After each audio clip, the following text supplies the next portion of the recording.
Gaano katagal nawawala ang unoriginal content violation? Ito po ay isa sa katanungan ng ating taga-suporta.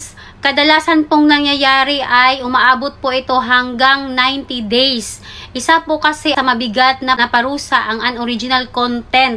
Kaya yung mga first offender nito ay nakakatanggap up to 90 days. Kaya kung nagkaroon na kayo ng ganyang issue ng unoriginal content violation, wag nyo na pong uulitin kasi baka sa next time ay talagang permanent na pong ma-demonetize ang inyong mga tools at wala na po talagang chance na kayo ay kikita.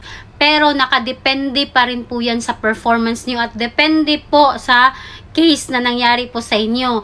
So, ang gawin nyo lang po is talagang mag-upload po kayo ng original na content para makita naman ni Facebook na sa iyo na ang mga ina-upload mong videos at lagi pong mag-active at mag-send po ng appeal para mabalik po agad.